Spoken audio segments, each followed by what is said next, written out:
Holland is Colt Gray's father that was arrested yesterday. He is charged with the following: 4 counts of involuntary manslaughter, 2 counts of second-degree murder, and 8 counts of cruelty to children. Mr. Gray, these charges stem from Mr. Gray knowingly allowing his son, Colt, to possess a weapon. This is a very difficult time, as we know, for students and parents, and so many I know of students and parents here in this county and around this state are afraid. You all have likely seen reports of incidents of other students making threats today at various schools around our state. In each of these incidents, police, law enforcement took charges, they made arrests, acted very swiftly, as we take incidents like this very seriously across this state. This is a time for all of us as a community and a state to come together and remain vigilant. Students must be supported and encouraged here in this community and across this state to contact a member of their school faculty with any and all concerns of suspicious activity that they may see. Local, state, and federal law enforcement will continue to work together around the clock in relation to this incident here and any other incidents that come up around this state that raise concern to the safety of our students, faculty, and citizens here in the state of Georgia.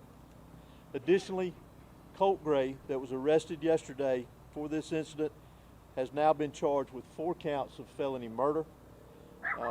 And again, we will continue to work tirelessly to complete this investigation as we move forward. I will go ahead and mention to you, and as I say sometimes, I'm going to go ahead and apologize to you. As y'all all know, that this is a murder investigation.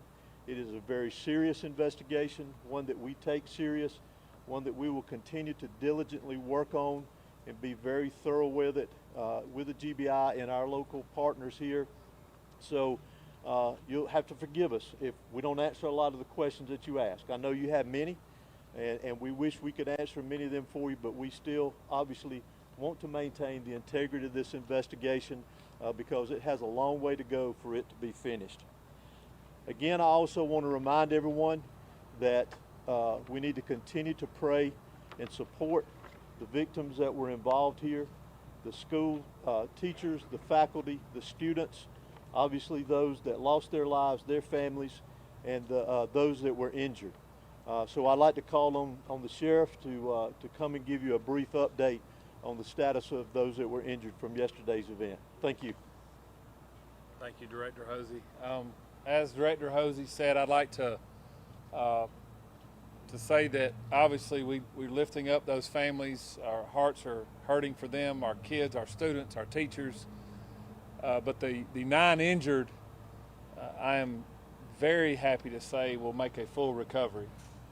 And that's a testament to the response that we had, in my opinion, the response that medical staff responded with, in my opinion, and we're very happy to say that they will make a full recovery after that response. Again, please lift up our community. Please keep these children, these teachers, we call them teachers, but I call them heroes.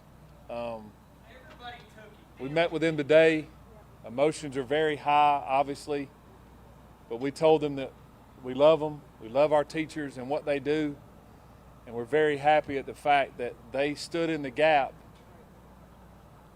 between evil to protect their children, and we want to include them in the lives that were saved as well yesterday.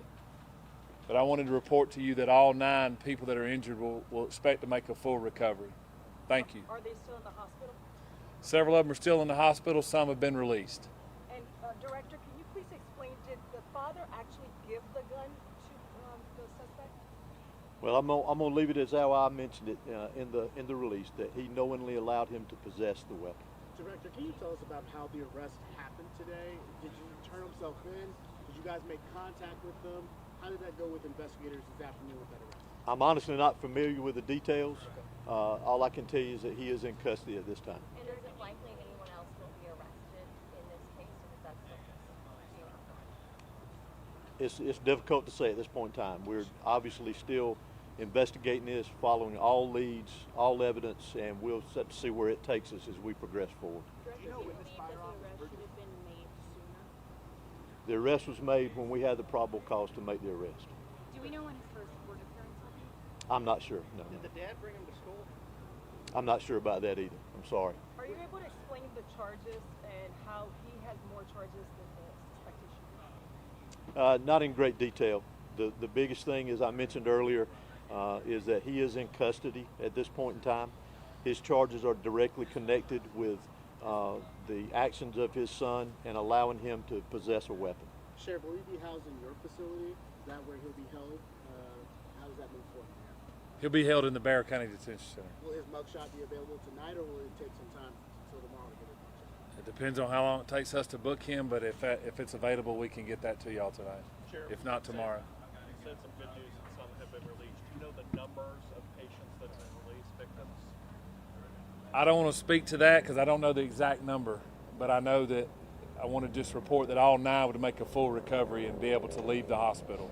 Sheriff, of those 9 people that were injured, do we know if they are a mix of students and teachers or staff, or are they just students? I believe 2 were adult teachers, and the rest, which would be 7, would be students. Director, can you tell explain us whether about- there's precedent for charges like this? I'm sorry? Can you explain whether there's precedent in the state of Georgia as far as the GBI is concerned for the father or a parent to be charged for the crime? I don't have any details on any history of it, but I would venture to say it's not something new. Can you tell us about the evidence that led to these charges?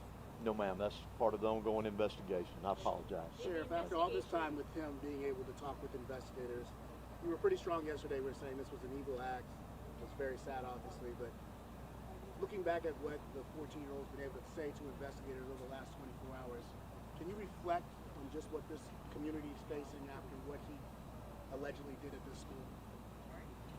What we're facing, heartbreak. We're heartbroken. A young person brought a gun into a school, committed an evil act, and he took lives, and he injured many other people, not only physically but mentally. But I'm proud of Bexar County. I'm proud of our superintendent. I'm proud of these teachers. I'm proud of these schools. And I'm proud of where I live. And we'll get past this. You see behind me, up here on the hill, we got a vigil going on at our flagpole. I welcome you to go see those kids and those young people that are hurting. Director, can you please explain whether you're still expecting more charges? I think I answered that earlier. Our investigation is still ongoing, so we'll see where things go with our investigation, and I'll leave it at that. Thank you so Thank you. much. That's all we have for tonight. Continue to follow the GBI on X. Please monitor our website. We did not anticipate another update, but as you can see, it's fluid. Things are developing. Again, we appreciate your patience and your support and your continued prayers for the victims. Thank you.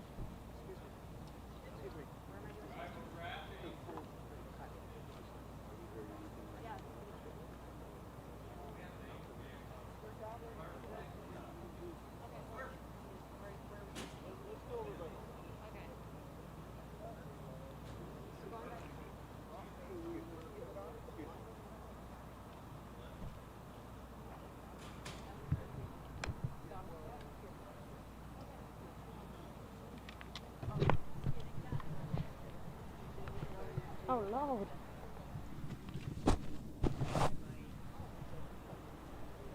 Oh, Lord. Thank you, thank you.